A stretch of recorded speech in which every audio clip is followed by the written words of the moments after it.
41 horsepower, all-wheel drive, 2 big guys plus donuts. Can we hit 100 kilometers an hour and live to tell about it?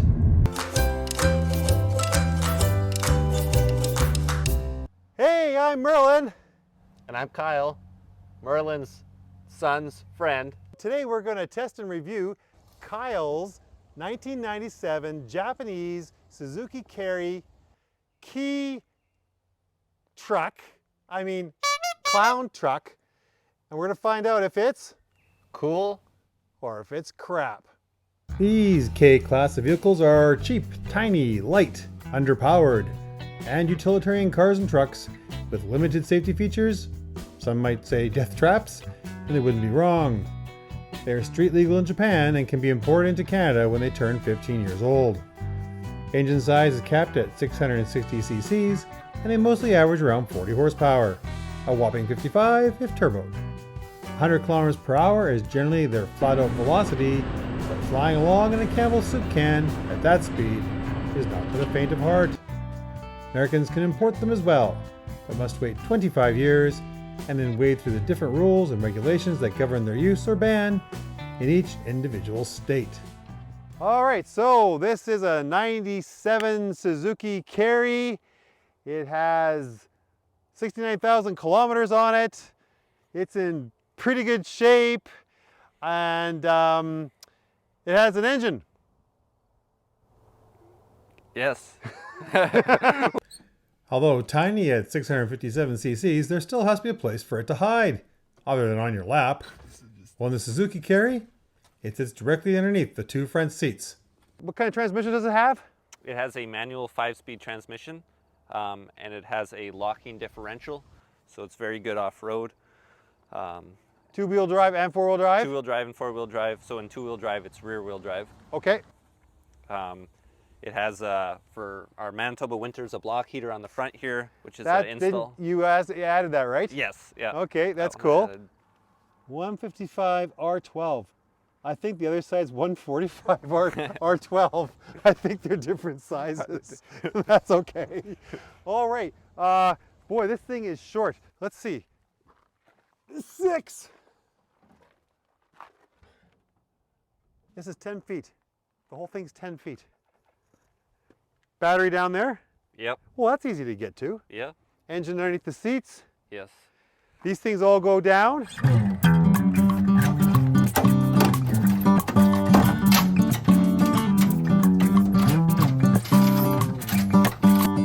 And you were telling me that the bed is longer than it appears.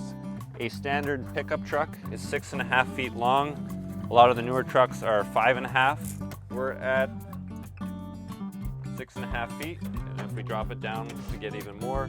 So that means it has the same length as any Silverado or F-150 regular box. How much weight can this thing take? I'm not sure on the weight, but I have put quite a bit of firewood in. And 12 people. And 12 people.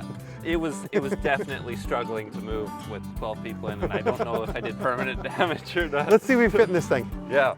We then decided it might be fun to see if the back of the K truck was roomy enough for late night stargazing or a really good nap.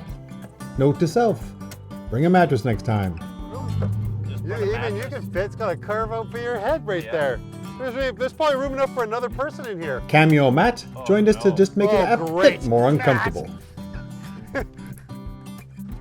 All right, so And on the along back. the back, you've got some other modifications, I think. Yes, this is our last final modification is our hitch, and it's a custom hitch to show the license plate.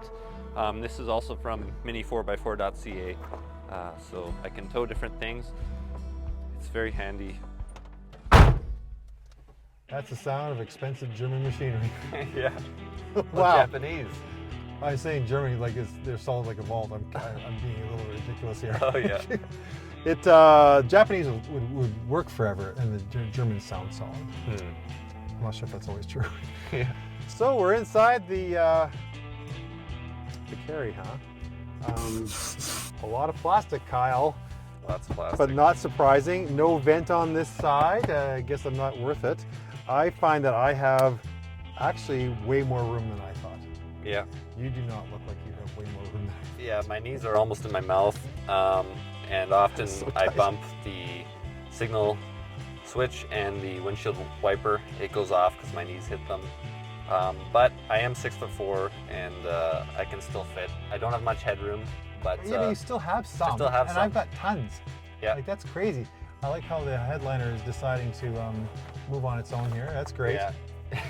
What year? It's a 97, so it's actually not that terribly old. But the seats are certainly plastic as well, and what I really like are these headrests. That's something special. On the Yeah. back there, can you move them up and down? No, they are permanently fixed. So it doesn't matter how tall you are. Yeah, they're not doing a whole lot. Maybe more for aesthetics. There you go. Yeah, so again, I've got a lot more room than I thought. I noticed that you've got air conditioning in this vehicle here, Yeah. and you've added some, what do you call it? You've modified the car. Let's hear about all your modifications. Yeah, so we have a Bluetooth speaker, which didn't come originally, and these speakers are actually in the console here because there are no speakers in this vehicle. Does it make it go faster? No, it does not help with speed, but does provide some entertainment. Yeah, heating and air conditioning, like you said. In the winter, it stays pretty warm after running about 10 minutes. Yeah, apparently you have heated seats. How do they work? Yeah, so since we are sitting directly on the motor, heat rises, and therefore you have heated seats. Unfortunately, you can't turn off the heated seats. So summer's a bit of a problem. Yes, yes. What I love about this is that your gas gauge is almost as big as your speedometer. Yep, and we don't have an RPM tachometer either. Shift by ear. Yep. Yeah, you have to Winnipeggers listen for it. apparently park by ear. Yeah. There you go. Yeah, so it's something. Mm-hmm. Very utilitarian. You would both mostly be in here by yourself, though. You wouldn't be. Yeah. Like, you And wouldn't take your wife on a date in this thing, would you? Well, we have gone to McDonald's. Well, there you go. Yeah, we did go to McDonald's. There's an ashtray as well. Ashtray. Yeah, so That's something. that's important. 4-wheel drive, 2-wheel drive, a manual. I like manual emergency brakes. I can't even get them on new cars anymore. Yeah. And a 5-speed transmission. Mm-hmm. Pretty cool. Pretty cool. Okay, so you might want to try doing a donut on here, but you don't want to flip the thing, right? Yeah, that's my fear. So maybe we shouldn't do it. We can try. We could try. Right, okay. So, just in case you didn't want to, I've brought a donut which I think basically personifies the truck itself. So it's a small truck. Yeah. It's a white truck. Yeah. It's an okay truck. Yeah. It's kind of crappy. It's kind of good. I have white cake donuts. Excellent. Is that a good fit? Do you That's think a that's a good fit? perfect fit. And these are harder to find than you can think. I can't even think. All right.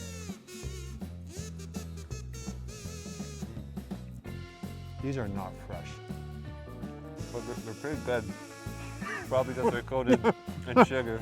What the heck? When Yeah, is it these kinda looks like packaged? Like something last month? Can I have a donut? What do you think? A little dry. That's totally dry. I'm taking these back. These are awful. The truck is better than these. One other? Sure. Go on. Thank you. Matt? Toss one. I don't want over my camera. Move over the side. That'll be a good shot. No! Then, out of nowhere, Kyle Is it decided to better? try a real donut with his toy truck. Even with lots of sand, that little horsepower Matt! K struggled immensely. But thankfully, he still provided some entertainment as it took an unexpected run at Matt.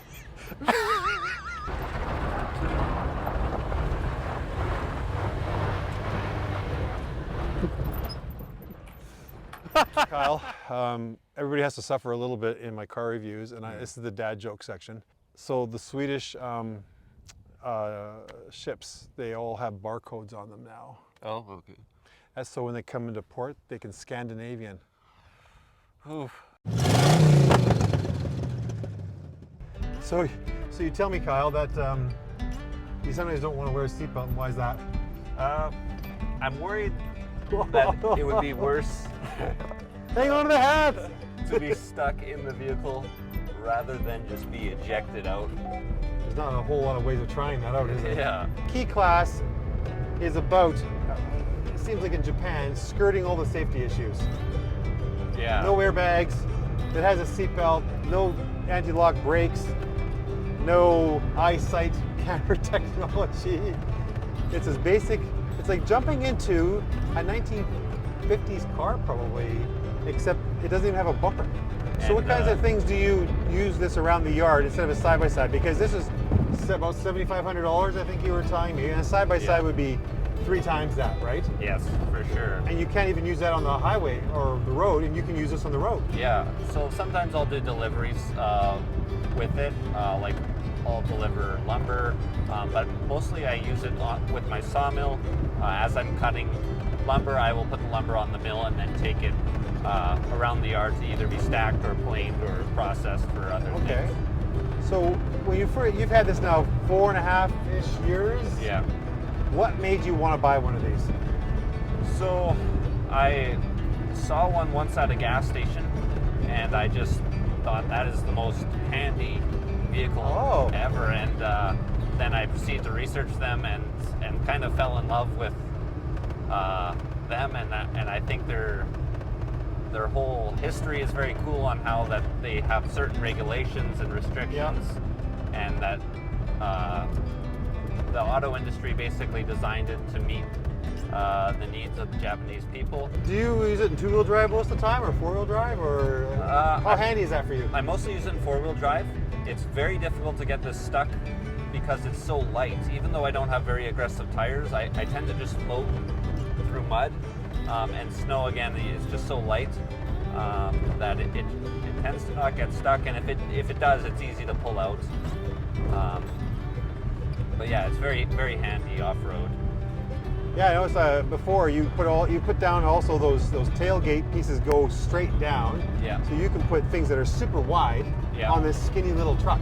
Yes. Yeah. Like your hot tubs that you rent out. Yes. So we've had 6-person hot tubs on the back. I've had all kinds of very wide and unique objects. It is very funny. It's kind of ridiculous is kind of the word I want to say for it. Yes. But you can use it on the road. Like it almost kind of boggles my mind that a new car has to be so specifically safe and meet so many standards. And as soon as something's 15 years old in Japan, it's like, come on over. Yeah. But I think it's no more unsafe than a motorcycle. That's a very good point. I get it. Have you ever taken it like in a really difficult spot where you weren't sure if you're going to get through with the 4-wheel drive, or?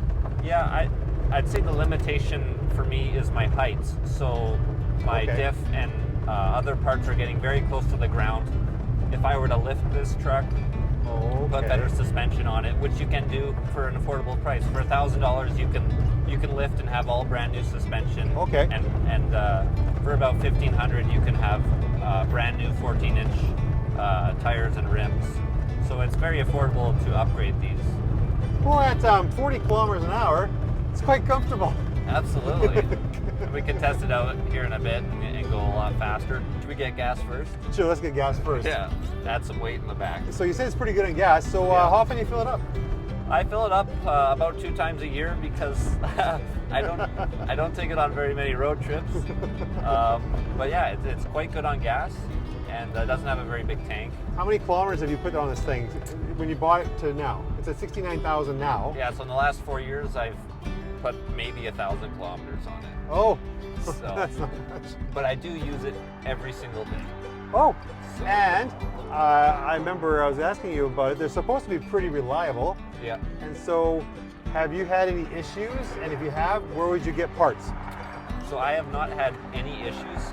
I have a quad as well, and that has had several issues. Just as much money has been spent on repair as buying it.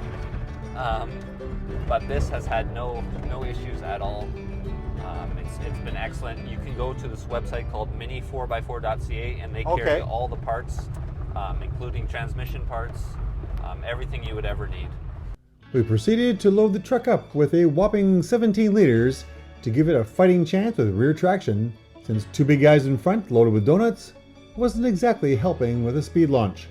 We then toodalooed a few kilometers to our official test track discussing the advantages of fuel injection versus carburetor. Different. This is the 9th generation of this thing. This is the last carbureted model. Oh, okay. And That this is the very ones interesting. after our fuel injection.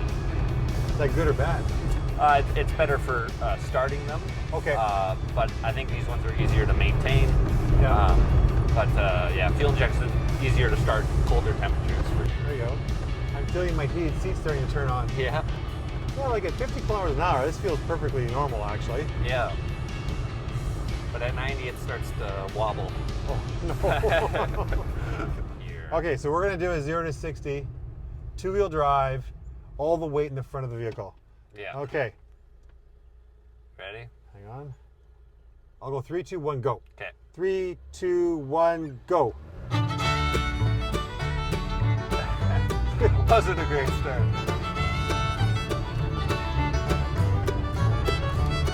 We're up to 50 kilometers an hour. Okay, this is even faster than I thought it would be. I thought it was going to be like really, really slow. Almost at 80. Bit here. 90 kilometers an hour, 65 miles an hour, 95, 96, 97, 98, 99, 100 kilometers an hour, 62 miles per hour, woo!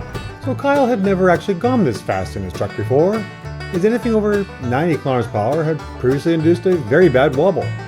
This time, however, the Kei was stable all the way up to that magical 100 kilometers per hour speed. Maybe it was my road-hugging weight, or those extra donuts. But we both survived. This is more. This is all great. Yeah. So when it was my turn to drive, I quickly realized that I'd have to learn to shift with my heels behind my knees, and be resigned that if we were in an accident, I would no longer be needing to buy new pants. Holy Toledo. This is tight. Yeah. How do you even clutch with your legs are longer than mine? Wow. Yeah. The creep is pretty easy. You could almost not use the clutch, if you know what I mean. Okay. But first, yeah. So I'm going to take it out of the creep Yeah, here. Now going up first. Yeah. Okay. Yeah. Right hand drive.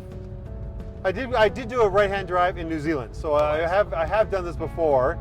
So I'm not totally sucky at it. This is the first time I've ever been the passenger. Yeah. Okay. That's pretty cool. So when do I get to drive? Hey, it's Kyle's friend Matt. It's Merlin's son, man. Those are all true statements. You got to really move it kind of over. It doesn't really move it over for you. Yeah. It is interesting. Well, once you get to know it, it really Yeah. does shift quite smoothly. Yeah, and the clutch is very easy. I can feel it grab quite nicely, so Yeah.